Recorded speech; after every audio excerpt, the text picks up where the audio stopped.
It's no secret that stress sucks. We are all very familiar with the negative impacts that it can have on our emotions, but we oftentimes don't realize is it can physically kill us. It's linked to the 6 leading causes of death in the United States. So knowing how to reduce and how to eliminate our stress is one of the most valuable life skills that I can think of. And that's what this video is about. It's about the 3 levers that each and every one of us has to eliminate the stress in his or her own life. But before I get into that, we've got to cover the biggest misconception that I hear all the time, and I even am guilty of myself when it comes to stress. And that is externalizing stress, saying that it comes from an event, that it's this job interview that we have, that it's a conversation that we have coming up that we're nervous about. Or maybe we're just nervous about flying on an airplane and we think that that is creating the stress. The truth is, there are people all over the world that just do not get stressed about those things, right? People that can walk into a job interview cool as a cucumber, or who can fly on an airplane without caring. I happen to be one of them. It doesn't bother me. But there are other triggers that I have and that I'm sure you have. So for the rest of this video, I encourage you, play along with this. Go through the exercises for one particular thing that you know causes you stress in your life, and let's see if we can eliminate it for good. So let's start by defining what stress actually is. It's a mindset, and it's this. Stress comes from needing to have something turn out a certain way that we feel that we can't control and that we worry could go badly. Those are your 3 levers. That sentence has all 3 components that we can use to destroy stress. So let's start at the beginning with this first part.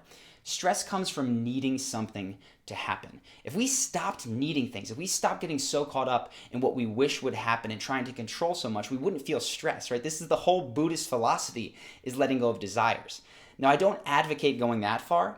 I do believe, though, that the quality of your life is going to be directly impacted by how many things you think you need. And trust me, fewer things is going to be better here. So if we can eliminate feeling like we have to have things to happen, that's going to save us tons of stress. So the first thing to let go of is the past, right? If you've done something in the past that you're regretful about and that you wish you could do differently and you turn over in your head, you can't control it, right? You're not going to be able to influence it that way. So it's just got to be let go. For things in the future that we need to turn out a certain way, a job interview. I feel this all the time when I'm on an airplane, right? And I have a connecting flight and I need to get to that flight on time. The best way to handle this is something called fear setting. And this is something that Tim Ferriss discusses in his book, The 4-Hour Workweek. But it goes like this. Let's take the example of the airplane. So I'm on an airplane. I'm going somewhere. I have a connecting flight.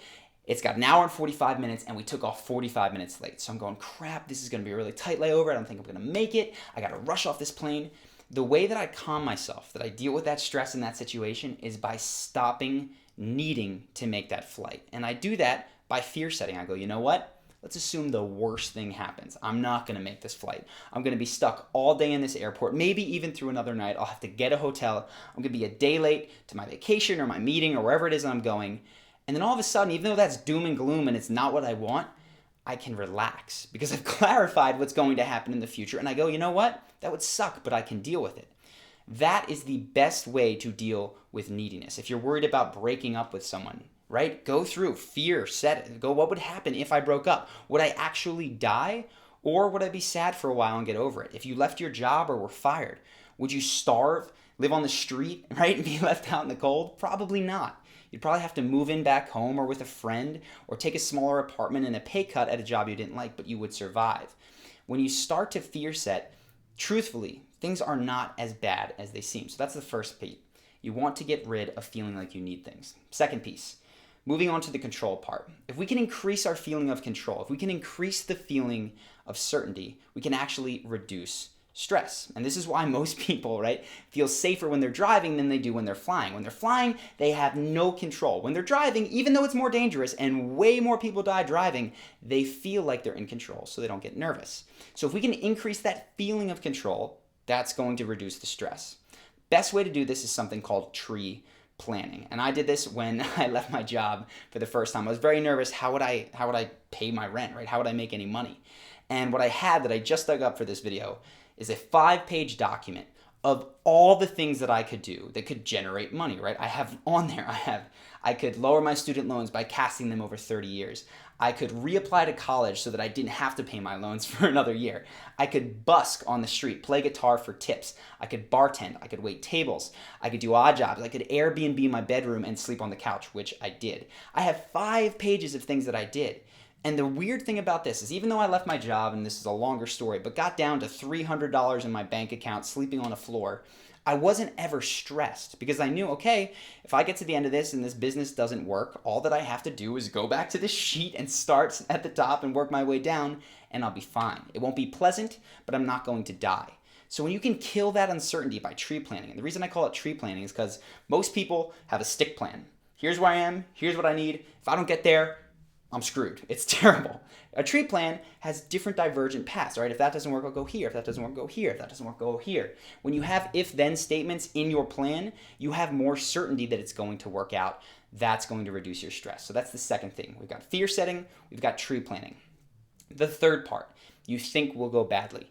Now, for this, I know that I've used airplanes a lot, but it's actually because my roommate inspired this. And he is somebody who is really not stressed in his life, but when he gets on an airplane, he gets very nervous. He's worried that it's going to crash. And I always found that interesting about him, which is what made me start thinking about the ways that stress occurs in our life. And for him and me, the difference is not that I need my life any less than him. The difference is not that I control the airplane more.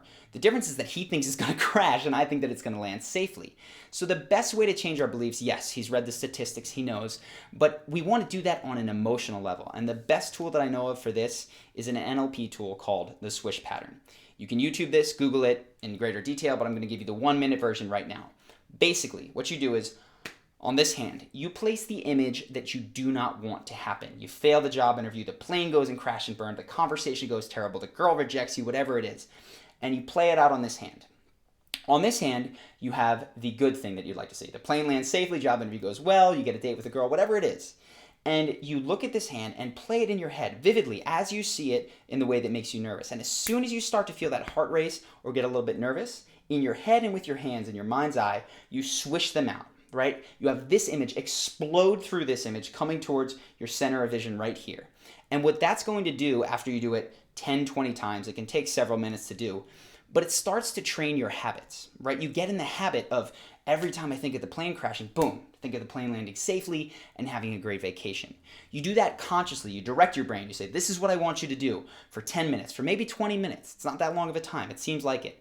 But then even unconsciously, when you're sitting on that plane and you start to go here, your brain will automatically go down that new route of going, nope, when we do that, boom, we see this new image, and you won't feel so badly about it. So those are the best 3 things that I have for eliminating stress in our lives. It is a mindset. It doesn't have to be part of our everyday existence. And those are, just to go over them again, fear setting. That will kill neediness. You'll feel like you don't need things to go in a certain directness or a certain route, that you have your overarching goals that you can achieve in a ton of different ways.